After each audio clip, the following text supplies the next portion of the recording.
Di video kali ini, kita akan belajar tahapan cara perhitungan hidrogap satuan sintetis metode Nakayasu.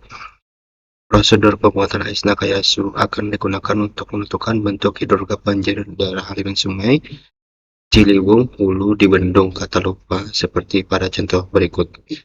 Nah, untuk bagian pertama, ini ada 6 tahapan yang harus diisi.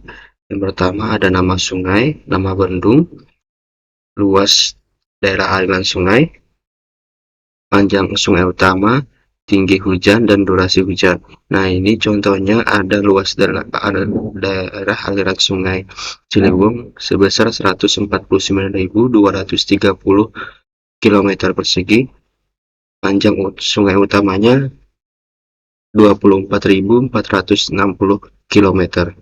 Nah, di sini tinggi hujannya kita anggap 1 mm, terus durasi hujannya selama 1 jam. Kemudian bagian kedua yaitu berisi dari parameter hidrogap satuan sintetis, yang dimana di sini berisi ada Tg dan Tp. Tg yaitu time lag dan waktu puncak adalah Tp. Nah, time lag dan waktu puncak ini ditentukan dari persamaan berikut. Apabila panjang sungai lebih dari 15 km, kita menggunakan Tg dengan persamaan 0,4 ditambah 0,058 dikali panjang sungai. Kemudian kalau panjang sungai kurang dari 15 km, kita menggunakan persamaan 0,21 dikali panjang sungai pangkat 0,7. Nah, kemudian di sini ada juga waktu puncaknya, di mana persamaan Tg ditambah 0,8 dikali Tr. Nah, untuk debit puncak untuk hujan efektif 1 mm pada daerah seluas A km persegi itu didapatkan persamaan Kp, di mana Kp sama dengan A dikali RE dibagi 3,6 dikali 0,3 dikali Tp ditambah T 0,3. Nah, ini dia. Nah, kemudian jangan lupa kita menginput parameter alfanya, di mana di sini ada 3 macam.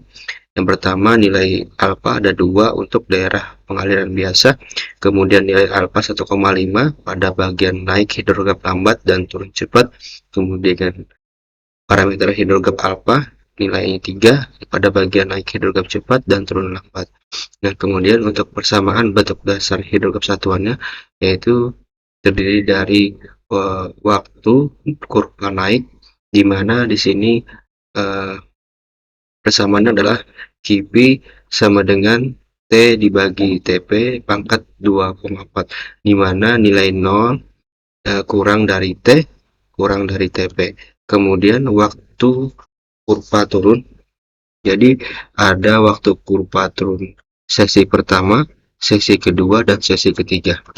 Nah, untuk kurva turun sesi pertama yaitu didapatkan persamaan Kt sama dengan Kp dikali 0,3 pangkat T kali Tp dibagi T 0,3. Nah, kemudian untuk kurva turun sesi kedua didapatkan persamaan Kt sama dengan Kp dikali 0,3 pangkat buka kurung T dikali Tp ditambah 0,5 dikali T 0,3 tutup kurung dibagi 1,5 kali T 0,3. Kemudian kurva turun sesi ketiga didapatkan nilai persamaan Kt sama dengan Kp dikali 0,3 pangkat buka kurung T kali Tp ditambah 0,5 dikali T 0,3 buka tutup kurung dibagi 2 kali T pangkat 0,3. Nah, rumus tersebut di atas merupakan rumus empiris, maka penerapannya terhadap satu daerah harus didahului dengan suatu pemilihan parameter yang sesuai dengan Tp dan nilai alfa dan pola distribusi hujan agar didapatkan suatu pola hidrogap yang realistis. Nah, ini contohnya. Nah, ini kemudian cara perhitungan hidrogap satuan sintetis Nakayasunya. Pertama tadi sudah bagian pertama berisi input data yang diperlukan seperti luas das, panjang sungai, dan lain-lain. Nah, kemudian bagian 2 yaitu parameter hidrografnya. Nah, di sini sudah ada contohnya. Nah, ini kita samakan ya, nilai luasnya dan nilai panjang sungainya. Nah, kemudian ini ada rumus-rumusnya. Nah, ini hasil perhitungan sama. Ini juga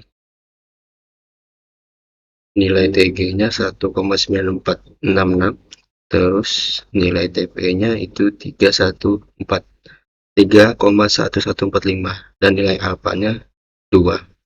Kemudian ini dapatkan volume hujan dasnya 149,230 meter per kubik. Ini sama juga. Kemudian debit puncaknya berada di 8,587 meter per kubik per second.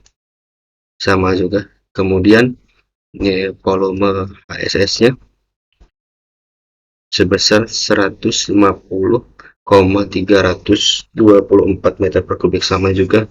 Kemudian tinggi hujannya nilainya adalah 1,007 mm. Nah, ini hasil perhitungannya. Kemudian yang ketiga itu adalah persamaan tadi. Yang pertama di sini. Nah, untuk bagian ketiga terdiri dari kolom 1 sampai 9. Nah, untuk kolom pertama itu berisi waktu perhitungan dengan interval TR-nya itu biasanya per jam. Nah, kemudian kolom 2 ini adalah bagian dari lengkung naik yang didapatkan dari persamaan tadi. Nah, ini lengkung naiknya. Nah, kemudian untuk lengkung kolom kedua, ketiga, keempat itu adalah nilai lengkung nilai kurva turun sesi 1, 2, dan 3 untuk kolom 3 sampai 5. Nah, kemudian untuk kolom ke-6 ini adalah berisi absis dari kurva HSS Nakayasu tak bidimensi, di mana T sama dengan T bagi TP termasuk waktu puncaknya. Nah, ini kemudian untuk kolom ke-8 itu berisi dari ordinat HS Nakayasu berdimensi didapat dengan mengalihkan ordinat kurva HS dengan KP kolom 6 dikali KP. Nah, ini. Kemudian kolom 9 itu berisi dari volume segmen HS Nakayasu berdimensi termasuk segmen sebelum dan sesudah KP dihitung dengan cara trapesium. Nah, ini cara trapesium adalah PI sama dengan 3600 bagi 2 dikali buka kurung KI ditambah KI tambah 1 dikali buka kurung TI tambah 1 kurang TI tutup kurung. Nah, kemudian ini ya. Nah, kemudian J, jumlah seluruh kolom kelima adalah luas kurva HS Nakayasu berdimensi. Ini adalah jumlahnya ada di sini. Nah, sekitar 324. Nah, kemudian jika volume HS dibagi luas das, dari dapat tinggi limpasan langsung HDRO yang nilainya harus mendekati 1 mm tinggi hujan satuan. Nah, ini hasil perhitungan menghasilkan HDRO sama dengan 1,007 mm yang sangat mendekati dengan tinggi hujan satuan. Kesalahannya kurang dari 5%. Nah, ini sama ya. Nah, ini sama hasilnya. Dan ini dia nih untuk nilai superposisi hidrografnya. Nah, ini Q 5 tahunnya. Nah, ini sama.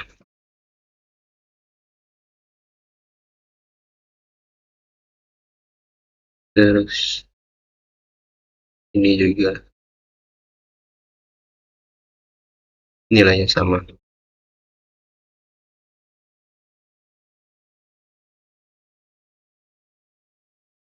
Untuk superposisi hidrograf ini, proses superposisi hidrograf hanya menentukan distribusi hujan efektif. Nah, sebagai indikator kita lihat hasil perhitungan digunakan prinsip konservasi massa, yaitu volume hujan efektif yang jatuh dalam das harus sama dengan volume hidrograf yang dihasilkan. Nah, ini sama ya.